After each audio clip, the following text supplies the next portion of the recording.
राम राम। नमस्कार दोस्तों एवं छात्र छात्राओं। आज अपने GK Ravindra Chauhan YouTube channel के ऊपर फिर से हाजिर हूं मैं ये नया टॉपिक लेकर के। बीकानेर के का राठौड़ वंश या बीकानेर के राठौड़ वंश का इतिहास, अपने प्रत्येक रियासत का नंबर वाइज इतिहास चल रहा है। तो बीकानेर भी एक बीकानेर रियासत थी।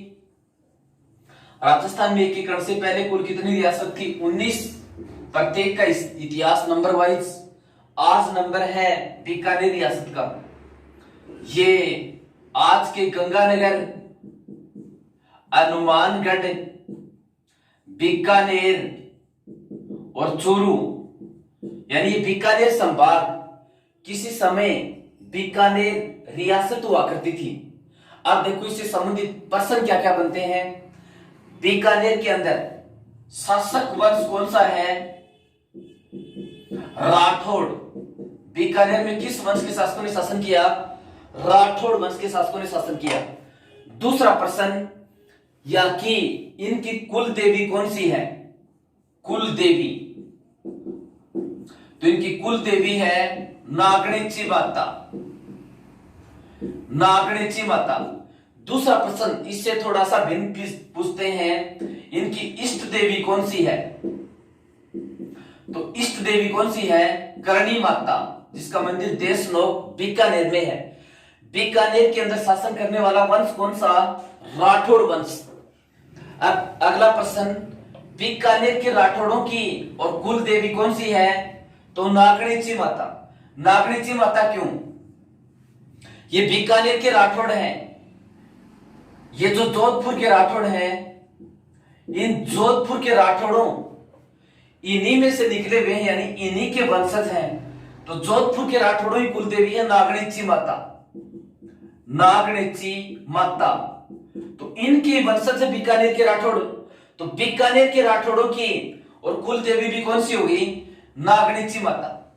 फिर देखो इष्ट देवी, बीकानेर के राठौड़ों की इष्ट देवी यानी प्रिय देवी वो कौन सी है? करणी माता, जिसका मंदिर कहां पर है? यहाँ देशनोक बीकानेर के अंदर जिसका मंदिर है। अब कई बार प्रश्न सीधा इस तरह से दे देते हैं, ये बीकानेर के राठौड़ों की कुल देवी कौन सी है? तो नागणेची माता यदि ऑप्शन में नहीं हो तो इसका उत्तर क्या होगा? उस स्थिति में इसका उत्तर करणी माता होगा। अब देखो अगला प्रश्न, ये संस्थापक यानी बीकानेर के राठौड़ वंश का और संस्थापक कौन था? राव बिक्का। राव बिक्का। अब ये राव बिक्का कौन था? जो मारवाड़ रियासत है, जोधपुर रियासत, जोधपुर रियासत का शासक था राव जोधा। और राव जोधा का 5वां पुत्र था। इसने बीकानेर रियासत की स्थापना की थी। तो देखो बीकानेर रियासत का संस्थापक किसे माना जाता है? राव बिक्का। ये राव बिक्का कौन था? राव जोधा का 5वां पुत्र। राव जोधा का 5वां पुत्र जिसने बीकानेर रियासत की स्थापना की थी।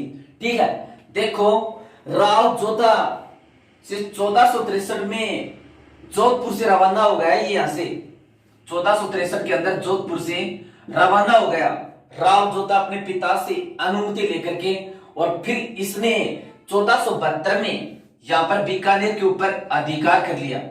यानी राव बिक्का अपने पिता राव जोधा से 1463 में तो अनुमति लेकर रवाना हो गया कि पिताजी मुझे कहीं पर आप शासन करने की अनुमति दो, तो ये इधर चल पड़ा। 1472 के अंदर इसने बीकानेर के ऊपर अधिकार कर लिया और इसने सर्वप्रथम इस बीकानेर रियासत की राजधानी कहां पर बनाई थी? राजधानी बनाई थी इसने सर्वप्रथम कोट्टम देसर। कोट्टम देसर। राव बिक्का ने सर्वप्रथम अपनी राजधानी कहां पर बनाई? कोट्टम देसर को बनाई। और कोट्टम देसर के अंदर ये जब जोधपुर से इधर गया था तो भैरव की मूर्ति साथ में ले गया था और उस भैरव की मूर्ति को कोट्टम देसर के अंदर भैरव मंदिर बनवा करके उसके अंदर प्रतिष्ठापित किया। तो सबसे पहले इसने राजधानी कहां पर बनाई? कोट्टम देसर। और कोट्टम देसर में भैरव मंदिर का निर्माण करवाकर मूर्ति स्थापित, वहां पर इसने पर मूर्ति की स्थापना करवाई थी। ठीक है, अब देखो इसके बाद में इसके ऊपर और क्या प्रश्न बनते हैं। इस राव बीका ने ही बीकानेर नगर बसाया। ये जो बीकानेर नगर है, यहां पर ये बीकानेर नगर राव बीका ने बसाया। कब बसाया था? 1488 में राव बीका द्वारा बसाया गया। तो बीकानेर राव बीका ने कब बसाया था? 1488 के अंदर बीकानेर रियासत के संस्थापक राव बीका ने जोधपुर नगर कब बसाया था? 1488 के अंदर बसाया था। जबकि कुछ विद्वानों का मत है कि कुछ विद्वान ये मानते हैं कि बीका राठौड़ व जाट नेता नरा, इन दोनों ने मिलकर के बीकानेर के ऊपर अधिकार किया था। तो एक तो राव बीका और एक जाट नेता नरा, इन दोनों ने मिलकर के बीकानेर के ऊपर अधिकार किया था। इसलिए ये क्षेत्र क्या कहलाया? बीकानेर कहलाया। इसलिए ये क्षेत्र क्या कहलाया? बीकानेर कहलाया। फिर से देखो, बीकानेर रियासत में किस वंश के शासकों ने शासन किया? राठौड़। इनकी कुल देवी कौन सी है? नागणेची माता, क्योंकि जोधपुर के राठौड़ों से निकले। जोधपुर के राठौड़ों की कुल देवी नागणेची माता, तो इनकी भी कुल देवी कौन सी होगी? नागणेची माता। फिर इनकी प्रिय देवी या इष्ट देवी ये कौन सी है? करणी माता, जिसका मंदिर देशनोक बीकानेर में है।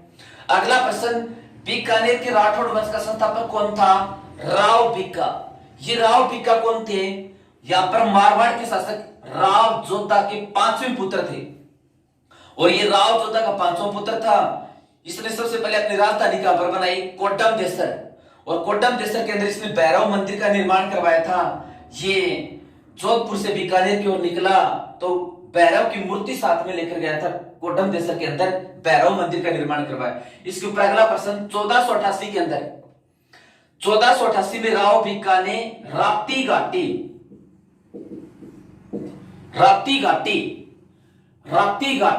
एक टीला है। इस राप्ती घाटी टीले के ऊपर बीकानेर नगर बसाया था। किसने? राव बीका ने। तो राव बीकानेर कब बसाया था? 1488 के अंदर। इसी तरह के प्रश्न पूछते हैं। अभी कुछ विद्वानों के अनुसार राव बीका और जाट नेता राव नरा, इन दोनों ने बीकानेर के ऊपर अधिकार किया था, इसलिए ये बीकानेर कह रहा है। बात चाहे जो भी हो। फिर देखो, इस राव बीका ने शादी किससे की थी? इसने शादी की थी राव शेखा की पुत्री रंगादे से।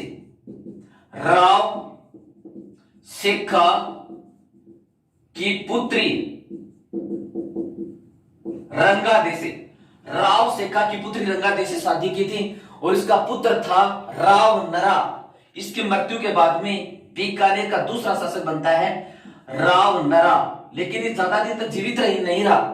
राव बीका की मृत्यु के बाद में इसका पुत्र शासक बनता है राव नरा। ये 1504-5 तक ही रहा, ज्यादा यानी 1505 में इसकी मृत्यु हो गई।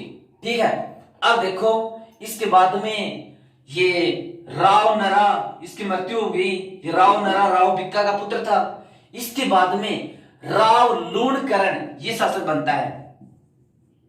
राव लूणकरण बीकानेर का ये शासक बनता है। ये 1505 से और 1526 तक रहा। 1505 से 1526 तक बीकानेर का संस्थापक राव बीका पहला शासक। दूसरा शासक राव नरा ज्यादा दिन तक रहा नहीं, जल्दी मरा। और राव लूणकरण ये फिर कौन थे? राव नरा के छोटे भाई। ये थे राव नरा के छोटे भाई, यानी राव बीका का छोटा पुत्र हो गया। इस प्रकार भी इसको कह सकते हैं। अब देखो इसके ऊपर प्रश्न क्या बनते हैं, राव लूणकरण के ऊपर क्या प्रश्न बनते हैं।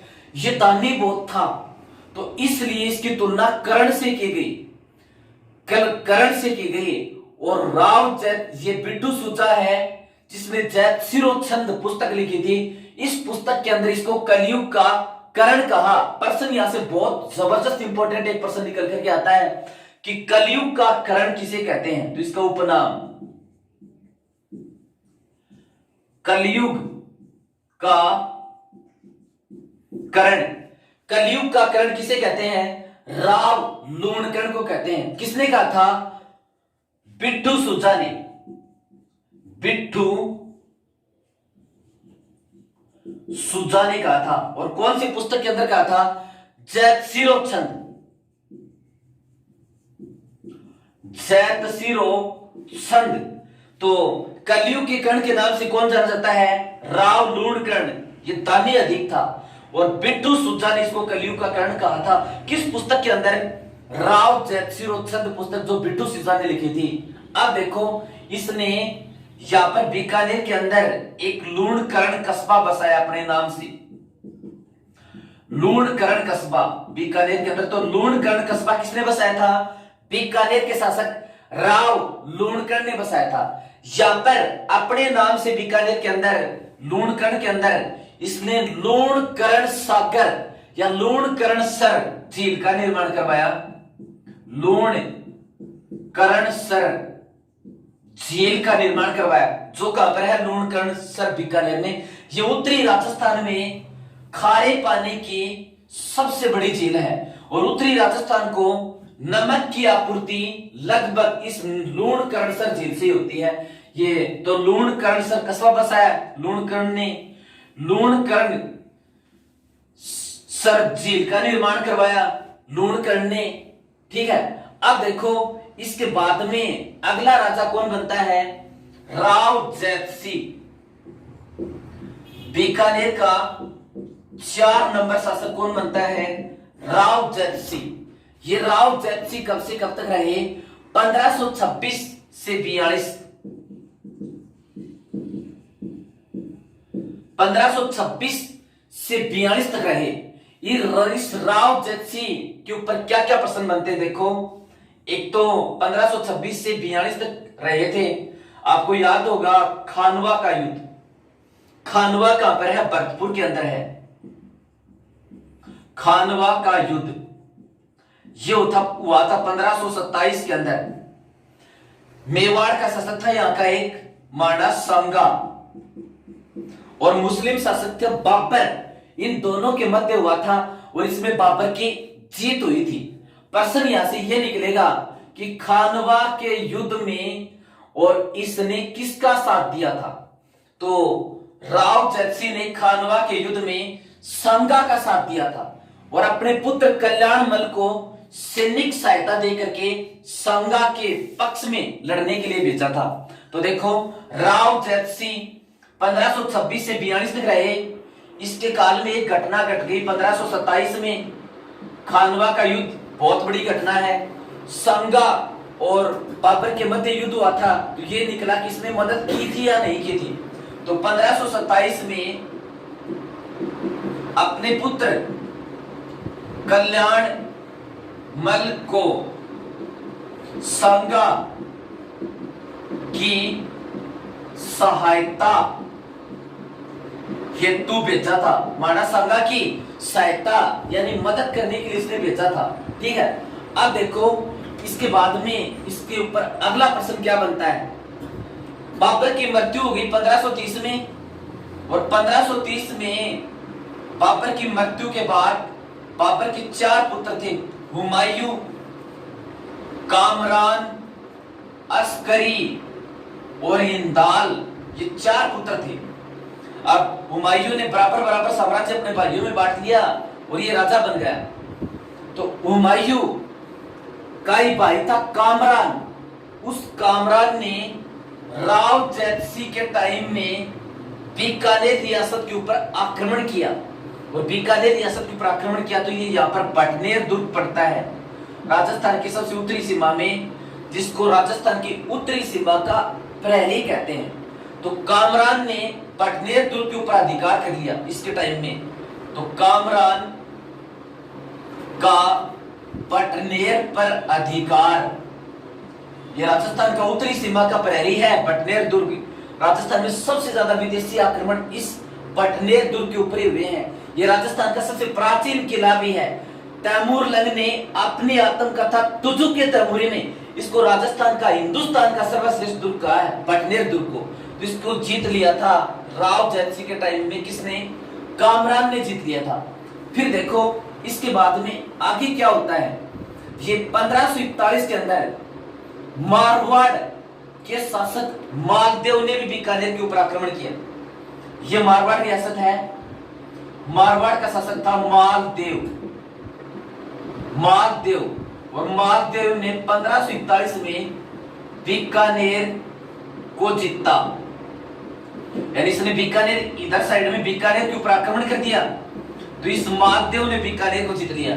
तो बीकानेर को मालदेव ने कब जीता था? 1541 के अंदर जीता था। ये भी महत्वाकांक्षी शासक था। 1540 के अंदर मारवाड़ का शासक बना था हुमायूं को पराजित करके। तो मालदेव ने फिर बीकानेर की ओर चढ़ाई की, मालदेव ने बीकानेर को जीत लिया था। कब जीता था? 1541 के अंदर। अब देखो इसके बाद में अगला प्रश्न क्या बनता है। अगला प्रश्न ये बनता है, दिल्ली के शासक शेरशाह सूरी और मालदेव के मध्य एक युद्ध हुआ जिसको गिरी सुमेल का युद्ध कहते हैं, जिसको गिरी सुमेल का युद्ध कहते हैं। हुमायूं को पराजित करके शासक बना था दिल्ली का ये इधर से शेरशाह सूरी। साम्राज्य का विस्तार करना चाहता था। या मारवाड़ का शासक कौन था? मालदेव।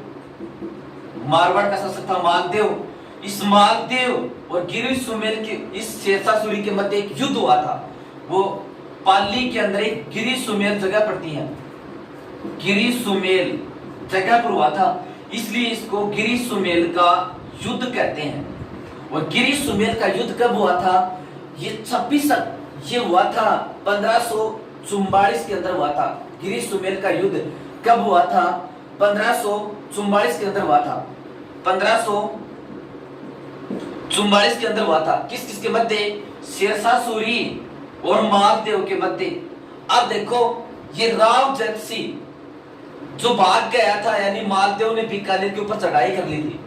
राव जयसिंह ने पुनः और किसकी मदद की? शेरशाह सूरी की। क्योंकि वो मालदेव ने राव जयसिंह के ऊपर चढ़ाई की थी, तो राव जयसिंह बेचारा चला गया था जंगलों में। फिर इसने शेरशाह सूरी की मदद की और गिरी सुमेल के युद्ध में जीत भी किसकी हुई? विजय भी किसकी हुई? शेरशाह सूरी की विजय हुई। और फिर ये शेरशाह सूरी की सहायता से फिर से बीकानेर का शासक बनता है। कौन? राव जयसिंह। फिर से बीकानेर का शासक बनता है राव जयसिंह। अब देखो इसके बाद में आगे क्या घटना घटती है। आगे क्या घटना घटती है? ये 1541 में जब मारवाड़ के शासक मालदेव ने बीकानेर के ऊपर आक्रमण किया, तो इसने क्या किया? अपने परिवार को तो सिरसा भेज दिया, सिरसा जहां पर हरियाणा में भेज दिया, और स्वयं चला गया ये पाहेपा स्थान के ऊपर। स्वयं चला गया पाहेपा स्थान कर, यानी 1541 के अंदर जब मालदेव ने बीकानेर के ऊपर चढ़ाई की, तो ये बेचारा भाग गया। परिवार को तो कहां पर भेज दिया? सिरसा में, और स्वयं चला गया पाहेपा। फिर 1544 के अंदर जो गिरी सुमेल का युद्ध हुआ मालदेव और शेरशाह सूरी के मध्य, उस मौके के ऊपर इसने शेरशाह सूरी की मदद की और फिर शेरशाह सूरी की जीत हुई। तो शेरशाह सूरी की मदद से बीकानेर का पुनः शासक बना। कौन? राव जयसिंह। इससे पहले की एक दो घटना और भी है। जब कामरान ने और बीकानेर को जीत लिया था, या बटनेर को जीत लिया था, फिर इसने बीकानेर को भी जीत लिया था, तो 1534 में जीत लिया था। इस राव जयसिंह ने अचानक रात को योजना बना करके और इसकी छोटी मोटी सैनिक टुकड़ी रात को मुगल सेना के ऊपर टूट पड़ी, कामरान की सेना पर टूट पड़ी। तो वो सेना घबरा करके भाग गई। 26 अक्टूबर 1534 को बीच में इसने एक बार फिर अधिकार कर लिया था। यानी कामरान के अधिकार से बीकानेर को मुक्त कराया। तो कामरान के अधिकार से इसने बीकानेर को कब मुक्त करवाया? 26 अक्टूबर 1534। 26 अक्टूबर 1534 को, यानी 1534 के अंदर कामरान ने बीकानेर के ऊपर अधिकार जरूर कर लिया था, लेकिन फिर कामरान के अधिकार से बीकानेर को मुक्त करवा लिया था इसने 26 अक्टूबर 1534 को रात्रि के समय और अपनी सेना की टुकड़ी लेकर के कामरान की सेना के ऊपर टूट पड़ा, तो कामरान की सेना भाग गई और बीकानेर के ऊपर पुनः अधिकार हो गया। इस बात का वर्णन, इस बात की जानकारी हमें कहां से मिलती है? इस बात की जानकारी राव जैतसिरो छंद जो बिट्ठू सुजा ने लिखी थी उससे मिलती है। यानी इसकी जानकारी किससे मिलती है? राव जैतसिरो छंद जो बिट्ठू सुजा ने लिखी थी। इस बात की कि कामरान को इसने पुनः खदेड़ दिया था राव जैतसिंह ने और बीकानेर के ऊपर अधिकार कर लिया था, इसकी जानकारी कहां से मिलती है? राव जैतसिरो छंद। और राव जैतसिरो छंद ये लिखा किसने था? बिट्ठू सुजा ने लिखा था, उससे इसकी जानकारी मिलती है। अब देखो इसके बाद में अगला शासक बनता है बीकानेर का कल्याणमल। बीकानेर का अगला 5 नंबर शासक बनता है कल्याणमल। यहां से बीकानेर का इतिहास कुछ नया मोड़ लेगा। कल्याणमल ये 1541 से 74 तक रहे, 1541 से 74 तक रहे। कल्याणमल 1541 से 74 तक रहे। ये वो कल्याणमल है राव जैतसिंह के पुत्र जिसने 1527 के अंदर खानवा के युद्ध में और महाराणा सांगा का साथ दिया था। राव जैतसिंह ने इसको सेना लेकर के भेजी थी, यानी मुगलों के विरुद्ध इसने साथ दिया था। ये वो कल्याणमल है और यही कल्याणमल मुगलों की अधीनता भी स्वीकार कर लेगा। एक समय ऐसा आया था, समय समय की बात होती है, एक समय ऐसा आया था इसने संगा का पक्ष लेकर के मुसलमानों के विरुद्ध लड़ा था, और एक समय ऐसा आया इसने मुसलमानों की अधीनता स्वीकार कर ली और अपने दोनों पुत्रों को भी और इसकी सेवा में भेज दिया, अकबर की सेवा में भेज दिया। तो इसके टाइम में एक बड़ी महत्वपूर्ण घटना घटती है, नागौर दरबार। देखो ये नागौर दरबार कब लगा था? यहां पर नागौर में 1570 में अकबर ने राजपूतों को अपने अधीन करने के लिए दरबार का आयोजन किया था, उसको नागौर दरबार कहते हैं। इस दरबार के अंदर राजस्थान के लगभग राजाओं ने और अकबर की या मुगलों की अधीनता स्वीकार कर ली थी। कईयों ने बाद में की थी, लेकिन लगभग ने इसी समय अधीनता स्वीकार कर ली थी। तो पहला प्रश्न यहां पर जबरदस्त इंपॉर्टेंट ये निकल कर आएगा, बीकानेर के किस शासक ने अकबर की अधीनता स्वीकार की थी, या बीकानेर के किस शासक ने नागौर दरबार के अंदर अकबर की अधीनता स्वीकार की थी? तो इसका उत्तर क्या होगा? कल्याणमल ने अकबर की अधीनता स्वीकार की थी। अकबर की अधीनता स्वीकार की थी। और कब स्वीकार की थी? 1570 में, जब नागौर दरबार लगाया उसी समय 1570 में अकबर की अधीनता स्वीकार कर ली। दूसरा प्रश्न, ये तो अकबर का इतना प्रेमी हो गया, इसके 2 पुत्र थे, एक तो राय सिंह और दूसरा था पृथ्वीराज राठौड़। अपने दोनों पुत्रों को अकबर की सेवा में भेज दिया, अकबर के दरबार सेवा में भेज दिया। तो पृथ्वीराज राठौड़ व दूसरे पुत्र का नाम था राय सिंह को अकबर की सेवा में भेज दिया, दोनों को ही भेज दिया। बीकानेर का वह शासक जिसने अकबर की अधीनता स्वीकार की कल्याणमल, और कल्याणमल ने अपने दोनों पुत्र, एक तो पृथ्वीराज राठौड़ और दूसरा राय सिंह, दोनों को अधीनता स्वीकार भी कर ली और दोनों को अकबर की सेवा में भेज दिया। ठीक है, अब देखो इसके ऊपर और क्या प्रश्न बनते हैं। कल्याणमल ने ये 5 जनवरी, ये कब से कब तक रहा? 1541 से 1574 तक रहे ये। इसने 5 जनवरी और 1544 के अंदर, सॉरी पीछे वाला नहीं, जो गिरी सुमेल का युद्ध हुआ था, गिरी सुमेल का युद्ध हुआ था। और गिरी सुमेल का युद्ध किस किस के मध्य हुआ था? ये शेरशाह सूरी और यहां पर मारवाड़ का शासक मालदेव, इन दोनों के मध्य हुआ था। तो फिर इसने गिरी सुमेल का युद्ध जो पाली में हुआ था 5 जनवरी 1544 को हुआ था। तो गिरी सुमेल के युद्ध में कल्याणमल ने और किसका साथ दिया था? गिरी सुमेल के युद्ध में इसने शेरशाह सूरी का साथ दिया था और शेरशाह सूरी की इसमें फिर जीत हो गई। तो फिर शेरशाह सूरी की मदद से इसने बीकानेर के ऊपर पुनः अधिकार कर लिया। किसने अधिकार कर लिया? इस कल्याणमल ने पुनः अधिकार कर लिया, ठीक है, यानी मालदेव से फिर से छीन लिया। यानी 1544 के अंदर गिरी सुमेल जो पाली में पड़ता है, वहां पर एक युद्ध हुआ था शेरशाह सूरी और मालदेव के मध्य। तो इस कल्याणमल ने साथ दिया किसका? शेरशाह सूरी का। शेरशाह सूरी की जीत हुई तो शेरशाह सूरी की सहायता से इसने बीकानेर को पुनः प्राप्त कर लिया। बीकानेर पुनः प्राप्त कर लिया। इससे पहले बीकानेर के ऊपर किसका अधिकार था? मालदेव का अधिकार था। तो मालदेव से बीकानेर को पुनः किसने प्राप्त किया? कल्याणमल ने। अब देखो ये कल्याणमल ये किसी समय तो इसने संगा का साथ दिया, फिर शेरशाह सूरी का साथ दिया, फिर ये अकबर की अधीनता इसने स्वीकार कर ली 1570 के अंदर, और अपने दोनों पुत्र पृथ्वीराज राठौड़ और राय सिंह इन दोनों का अकबर की दरबार के अंदर भेज दिया। अब राय सिंह बाद में पढ़ेंगे, ये पृथ्वीराज राठौड़ है, ये अकबर के नवरत्नों में शामिल था। और इसके ऊपर प्रश्न क्या क्या बनते हैं, पहले इसके ऊपर पढ़ते हैं। पृथ्वीराज राठौड़ ये अकबर के नवरत्नों में शामिल, यानी भारत के इतिहास के अंदर दो ही शासक ऐसे हुए हैं जिन्होंने नवरत्न रखे हैं। एक तो चंद्रगुप्त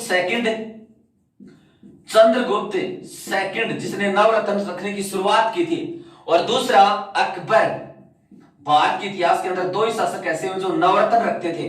तो ये पृथ्वीराज राठौड़ अकबर के नवरत्नों में शामिल था। अब इस पृथ्वीराज राठौड़ ये कवि था, बहुत अच्छा लेखक था, और इस पृथ्वीराज राठौड़ को और क्या कहते हैं? इसको पित्थल के नाम से जाना जाता है। पित्थल के नाम से जाना जाता है। पृथ्वीराज राठौड़ को और किस नाम से जाना जाता है? पित्थल के नाम से जाना जाता है। पृथ्वीराज राठौड़ को कन्हैयालाल सेठिया ने पित्थल कहा है और महाराणा प्रताप को उसने पाथल कहा है। इसकी जो अकबर ने इसकी वीरता से प्रभावित होकर के, वो ये जो गागरोन दुर्ग है ना झालावाड़ के अंदर, गागरोन दुर्ग, ये इसको दान में दे दिया था। तो अकबर ने इसकी वीरता से प्रभावित होकर के गागरोन दुर्ग दान में दे दिया था। इस गागरोन दुर्ग के अंदर ही रहते हुए इसने एक रचना लिखी थी। इसकी रचना का नाम क्या है? बेली कृष्ण रुक्मणी वचनिका। बेली कृष्ण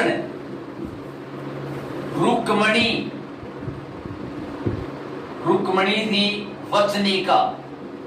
अकबर ने पृथ्वीराज राठौड़ को गागरोन का किला दे दिया था। इस गागरोन के किले के अंदर इसने एक रचना लिखी, बेली कृष्ण रुक्मणी वचनिका।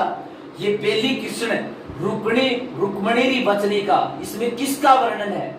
कृष्ण और रुक्मणी के विवाह का वर्णन है। कृष्ण और रुक्मणी के विवाह का वर्णन है। बेली कृष्ण रुक्मणी वचनिका में किसका वर्णन?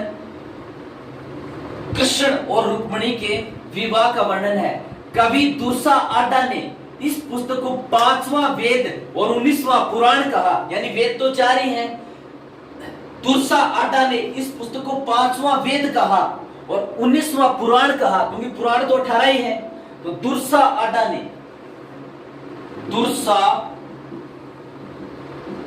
ने इस पुस्तक को क्या कहा? 5वां वेद व 19वां पुराण। सीधा प्रश्न पूछ लें, 5वां वेद किसे कहते हैं? बेली कृष्ण रुक्मणी वचनिका। 19वां पुराण किसे कहते हैं? बेली कृष्ण रुक्मणी वचनिका। अब इस पृथ्वीराज राठौड़ को एलपी टेसिटेरी जो इटली का भाषाविद है, एलपी टेसिटेरी जो इटली का भाषाविद है, इसने पृथ्वीराज राठौड़ को डिंगल का हीरोस कहा। तो पृथ्वीराज राठौड़ को डिंगल का हीरोस किसने कहा? एलपी टेसिटेरी। ये एलपी टेसिटेरी इटली का एक भाषाविद है जिसने बीकानेर के अंदर रह करके राजस्थानी भाषा के ऊपर शोध किया। गंगा सिंह ने इसको चारण साहित्य के शोध की जिम्मेदारी सौंपी थी। तो इसने लुई पियाजे टेसिटेरी इसका पूरा नाम है, इसने इसको क्या कहा? डिंगल का हीरोस कहा। तो ये पृथ्वीराज बीकानेर का वह शासक जिसने अकबर की अधीनता स्वीकार की थी, कल्याण मल। इसके दोनों पुत्र राय सिंह और पृथ्वीराज राठौड़ को उसके दरबार के अंदर भेज दिया। और मालदेव से पुनः बीकानेर के ऊपर अधिकार भी किसने किया था, कल्याण मल ने। इसका एक पुत्र था पृथ्वीराज राठौड़। इसके ऊपर देखो क्या प्रश्न बनते हैं। अकबर के नवरत्नों में शामिल पित्थल के नाम से जाना जाता था। कन्हैयालाल सेठिया ने पाथल और पित्थल रचना लिखी है। तो पाथल कहते हैं महाराणा प्रताप को, कई बार पूछते हैं। पित्थल किसे कहते हैं, पृथ्वीराज राठौड़ को। ये गागरुण दुर्ग दे दिया था इसको, अकबर ने इसको खुश होकर के गागरुण दुर्ग दे दिया था। नैणसी ख्यात जो मुमनोत नैणसी ने लिखी थी उसके अनुसार इसको गागरुण दुर्ग दे दिया था अकबर ने। और फिर देखो इसने पुस्तक लिखी गागरुण दुर्ग में बेली कृष्ण रुक्मिणी वचनिका। इस बेली कृष्ण रुक्मिणी वचनिका में कृष्ण और रुक्मिणी के विवाह का वर्णन है। कवि दुर्सा आडा ने इस बेली कृष्ण रुक्मिणी वचनिका को 5वां वेद और 19वां पुराण कहा। इसको ये बेली कृष्ण रुक्मिणी वचनिका डिंगल साहित्यिक शैली में है, डिंगल शैली में है। और इटली का एक भाषाविद था एलपी टेसिटेरी। इसको बीकानेर के शासक गंगा सिंह ने चारण साहित्य पर शोध के लिए बीकानेर में और जिम्मेदारी दी। तो फिर इसने राजस्थानी पूरी भाषा का ही शोध किया। एलपी टेसिटेरी ने राजस्थानी भाषा के कई ग्रंथों का शोध किया। तो ये बेली कृष्ण रुक्मिणी भी पढ़ी। फिर इसको लिखने वाले लेखक यानी पृथ्वीराज राठौड़ के बारे में इसने क्या कहा, इसको डिंगल का हेरोस कहा। किसने, एलपी टेसिटेरी ने इसको डिंगल का हेरोस कहा।